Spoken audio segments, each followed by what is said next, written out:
Hi, welcome back to my channel. Today I want to talk about my experience with becoming an LCSW. Literally the first video I've been able to make as an LCSW. It feels really good. I took the test last Friday, May 5th, and I passed on my first try, which was awesome. So I thought I could give some tips to help with that for anybody that's on the same journey, because there are definitely things that I learned along the way. And now that I've actually taken the test, there are things that I wish I knew ahead of time. So I passed my test with using two different types of study methods. The first one was the Therapy Development Center, TDC. I know not every job offers this, but just a helpful tip. So I found out that at my job, if you were full-time, that they paid for a certain amount of training.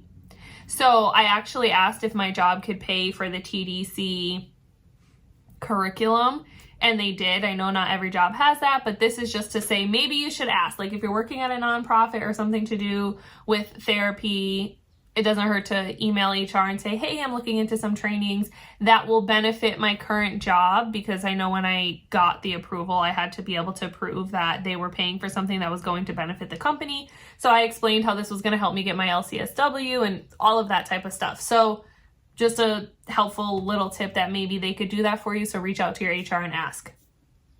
Anyways, I used TDC. Now, there are some people who absolutely love it. They told me that's all that I used. It was great.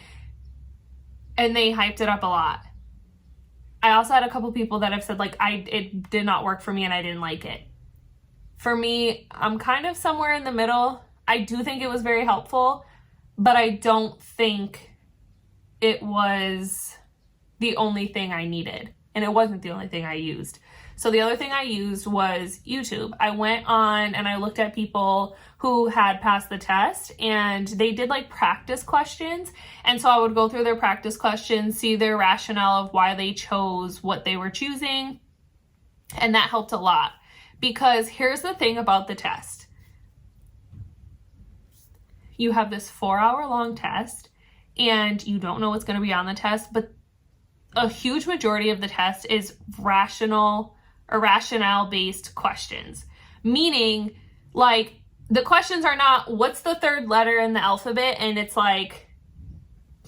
D, Z, C, or B, right? And you're oh, I absolutely know this question. I know that I get it right, because obviously it's C, and it's just done. It does not really work like that. The way it works is it gives you this big scenario or skit, and it's you have a client who is 17 years old being brought by their single mother, all these details, and a lot of times they don't even matter, but all of these details about a certain situation. And then it asks what should you do next? And you look at the list and you're these all kind of seem like something I could do. So it's really not as easy as just memorizing a bunch of stuff. That's the reason why I wouldn't say just completely rely on TDC, because TDC gave me a lot of study material, which was awesome,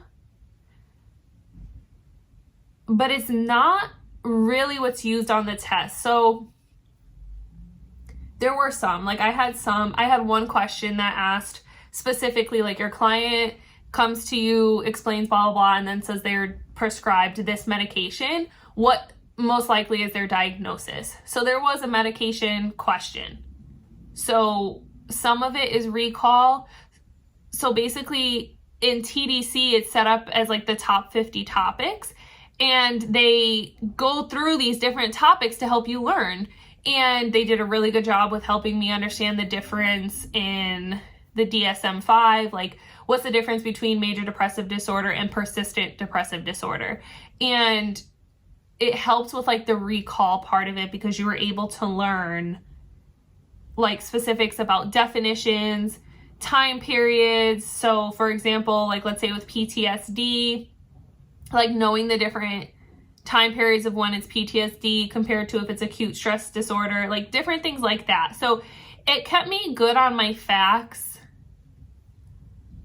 but I don't know that it kept me great with the rationale questions, which is why the YouTube part was really helpful, because I was able to have people give a lot of examples and you could just see like why they were picking what they were picking next. The one person that really stood out and just helped me so much was RayTube, because he has a list, like a playlist. You can go on his channel, find the playlist, and then it's just a list of all the questions that he has. And I feel like he had like 30 or something. And I went through every single one of them. I listened. I took note to what he was explaining and why he was picking what he was picking. He also does an awesome job at using the NASW code of ethics towards the question. So it's not just like, hey, I feel that it's this way because X, Y, and Z. It's a lot to do with, this is what I learned from our ethics and what we're supposed to do, and this is why it's making me pick this question. So long story short, I used TDC and I used YouTube. Now, when I went and took the actual test, I realized right then and there that, or obviously when I was done, that so much of it was just rationale. So I kind of wish that, personally, I wish that I didn't spend so much time memorizing like all of the diagnosis and timelines and medications and defense mechanisms and just like all of these things, because they weren't really on the test.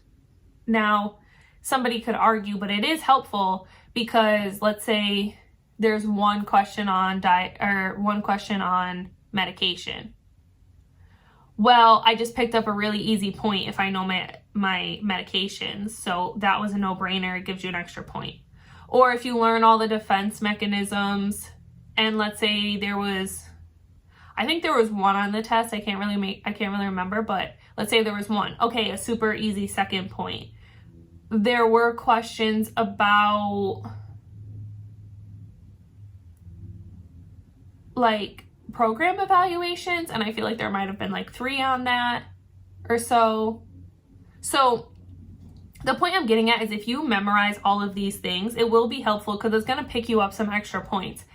But I think I went into it with the mindset of learn all this and it'll get you through the majority of the test, because you're going to be able to fly through because you know your diagnosis, you know your medications, you know your defense mechanisms, you know your theories, you know the different like psychodynamic and CBT and DBT, and you know all of these things. So when you go in there, you're just going to be like, yeah, I know this question, I know this question, I know this question. And that's not the experience I had. The experience I had was every so often, yeah, I know this question, move on. But very often it was, let me sit and actually think about these different options in the scenario, because I have to take everything that they're presenting to me into account so that I can come up with a good answer. So, not trying to tell you exactly how to study, but I'm just saying for me, I realized that I spent so much time focusing on this, which was all of like the book work, when I probably should have spent a lot of time focusing on rationale and how to do first, next, and best questions. There's a lot of information online, especially with RayTube. I feel like he does a really good job with explaining how do you approach first, how do you approach next, and how do you approach best. There was some of that on TDC, like the way that they broke it down and explained it, I think was helpful, but I would definitely say check out RayTube in addition to maybe like a formal curriculum. The nice thing about having TDC is that they do provide mock exams. So with RayTube, I went through that playlist. I saw all of the answers, his explanation, but there was nowhere for me to practice my own test or see how much it actually sank in or what I would do if he wasn't explaining things to tell me if I was right or wrong. With TDC, they give you mock tests. So you could go through the whole 4-hour test. It's not the actual test, but you know what I mean? Like you could have a mock test and have that. And that gives you a good understanding of like where you're at with it. They also give you tests for like the other things that I studied. Like I remember there was a test specifically for diagnosis or DSM-5. There's a test, I think, for defense mechanisms. So different topics have different tests. So if you feel like you absolutely have down the DSM-5, but you want to focus in on defense mechanisms, then you could take that separate test, and it's all those type questions, and you can really go through that. So it definitely was helpful, but I would expand out of it. And also considering that YouTube is free, I mean, you don't really have to spend any other money. So that would be my recommendation. As far as the actual scheduling of the test and the day of the test, for me personally, there weren't that many options for days that I could take the test, but I didn't book that far out in advance. So obviously right now, well, I don't know when this is going to go up, but right now this is May 11th. So if I wanted to take the test in June, there might only be 1 or 2 days that are open for me. Whereas if I wanted to book for August, there's probably more. So the closer you try to book your test, the less options there are, because obviously the slots are already filled. I had 2 options. I had to take it May 5th or May 20th. I picked May 5th. So the good thing is that you can cancel, at least in California. So I'm in Los Angeles. This is how it works here in California. I don't know how it's different in other places, but for me, you can cancel the test, I think, as long as it's more than 24 hours in advance. So I just studied up until basically the day before. And if you need to cancel because you feel like you're not ready, you can cancel and reschedule. A tip that I heard that was helpful that I didn't end up using because I didn't have to reschedule, but if you look at the calendar and it says there's only a day for May 5th or May 20th, but you were looking for something in between, somebody suggested that you should just go back and continually look, because very often people cancel and reschedule. They feel like they're not prepared. So it's possible that just because you don't see something right in the beginning, it doesn't mean it won't be there. I actually have a coworker who she was also supposed to take the test the same week as me, and she ended up canceling because she didn't feel ready, and she rescheduled it. So I think it happens pretty often. I've heard a lot of people talk about it. I've also experienced it with other people. So if you think that you don't have the date that you want, continue to look back, because it might become available if somebody cancels. The day of the test, the only advice I really have is I just tried to stay as calm as possible, and I had anxiety about it, but ultimately, like, I woke up, I already had my outfit prepared for me, so I didn't have to try to go scrambling around to look. I had everything laid out as far as the outfit, what I was gonna eat for breakfast, what time I wanted to leave. I had basically a playlist so that I just had really calm music for me and songs that I would sing, because I felt like if I just turn the radio on and then I don't know the song, it's almost like background music and I'm going to get in my head and be anxious. So I made sure I had songs that I knew so that I could pay attention to the songs and get into those and not pay attention to anything else. I recommend getting there early so that you don't feel rushed, because I mean, in California, at least, it's like sometimes you don't know where to park. Buildings don't have parking garages. They don't have parking lots. It's just, it could be a hot mess. So my thing was, my paper told me to get there a half hour early. I was like, I'm going to get there like 50 minutes early so that I have time to find out where I'm going to park. I don't have to rush. Mine was in a really big building, so I have time to figure out like what floor I need to be on, all of this stuff. So the earlier that you can get there, I feel like is better. Don't get there at the last minute, or don't give yourself just 5 minutes to figure it out, because you need to do whatever you need to do to not be stressed. The point is not to be stressed. You're going to be a better test taker if you are not stressed. So listen to my playlist. I parked. I actually sat in my car for a couple minutes. Okay, deep breath. Went in, took my time. That was it. I don't know that there's anything that I'm going to be able to say that's going to help you just not be anxious whatsoever. So expect some of the anxiety, but do the best that you can as far as like staying calm and things like that.